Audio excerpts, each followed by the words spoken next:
Calculate the antiderivative of tan theta with respect to theta.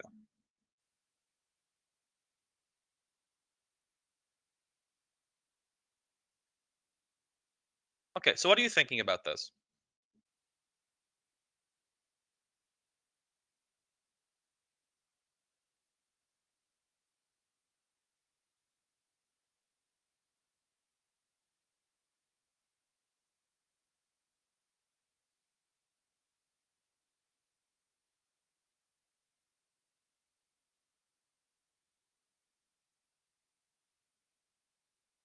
All right, so Gentle suggests writing the tangent in terms of sine and cosine.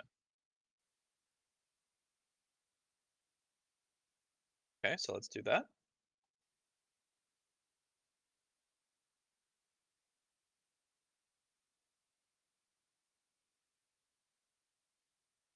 All right, so does this make it easier on us? Is it now maybe more obvious what we should choose as a substitution? Do we need substitution first of all? And if we do want substitution, is it obvious what we choose as our u?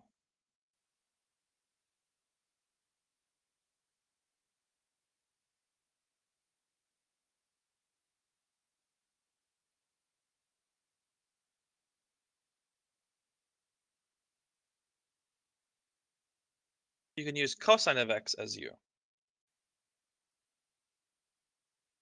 of theta, not x, but so why cosine and not sine? Why not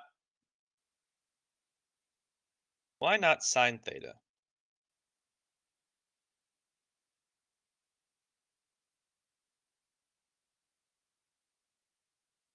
So u equals cosine theta is definitely the quote correct answer. But I do want to emphasize that actually there is no correct substitution ever. All substitutions in disguise actually will work. It's just a matter of does that substitution get you down to an integral that is easy to compute? You can always do a substitution. It just doesn't make the integral more complicated or less complicated. Now, in this case, if I were to choose u equals sine theta, this is actually in the notes. In the printed notes, I actually do both methods. I do u equals cosine and u equals sine. And you can actually see in those notes that u equals sine theta makes this problem a lot more complicated. Now, why is it more obvious or more natural to choose cosine theta from this? Why not use sine theta? I mean, you don't know, right? I mean, if I told you that sine theta makes this integral more complicated, I mean, you don't know that right away, right? I mean, I'm just telling you that. But you should at least understand why u equals cosine theta is the more natural choice. Can someone say why u equals cosine theta is the more natural choice?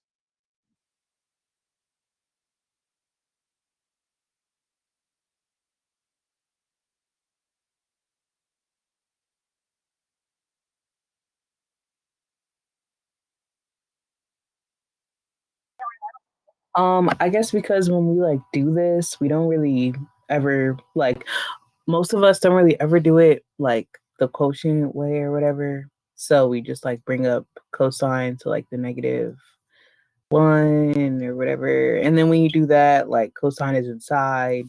So yeah. Aha, okay. So you were talking about quotients, and then you said something about being inside.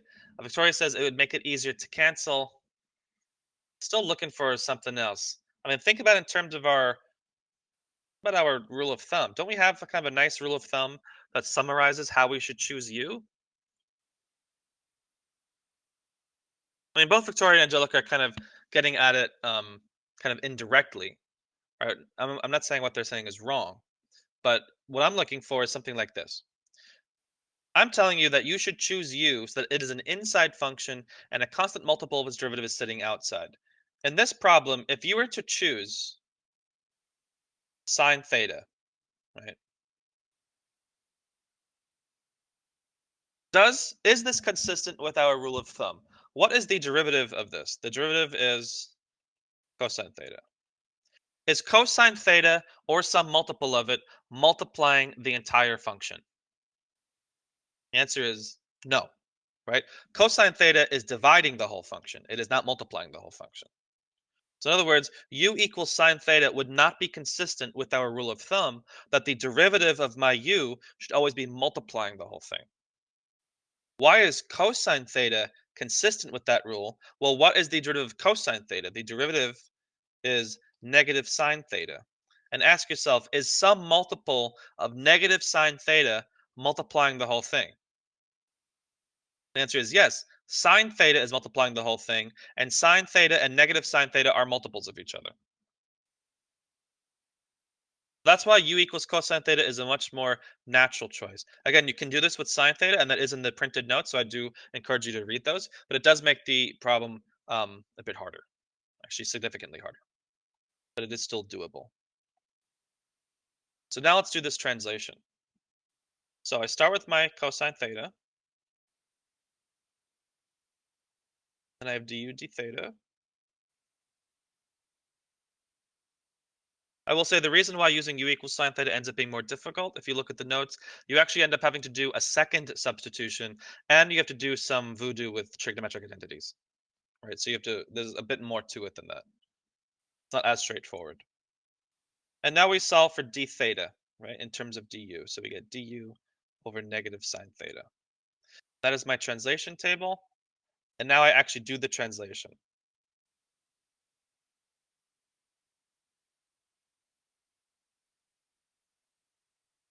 Okay, so the sine theta I leave alone for now. I'm not really sure what to do with that. The cosine theta is u, and the d theta is du over negative sine theta. And if you do your substitution right, you should get cancellation. So I am left with, I still have that negative 1. Be careful that you actually see that that's not canceled.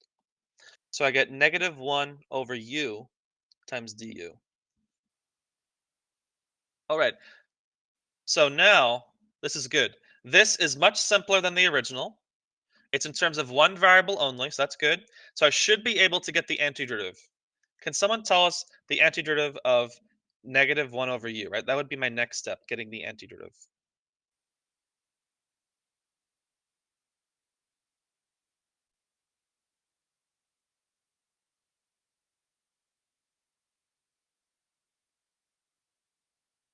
Okay, good. So Evelyn said ln of absolute value. It was just one small mistake, right? That negative comes along for the right. It's a constant multiple. So we just get negative ln u. Negative ln absolute value u. You have to apologize. It's we're all making mistakes. We're all learning it. It's perfectly okay. Okay, so negative ln absolute value u plus c. And now I need to go just back to theta. So I get negative ln absolute value cosine theta. That's it. You will sometimes also see this written as, remember the rule that a coefficient can come inside? So if I have negative ln of a, that's the same thing as negative comes inside and I get ln of 1 over a. So sometimes you'll see this written as 1 over cosine is secant. So the negative comes inside as a coefficient and gives you ln of secant theta. So sometimes in textbooks you'll see the antiderivative written in terms of secant, but obviously they're the same thing because of that negative. Just properties of logarithms. Quick question. Okay. Where did you get negative sine from? Sorry. That's just the derivative, right?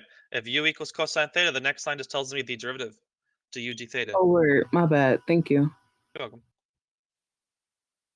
All right, questions about that problem?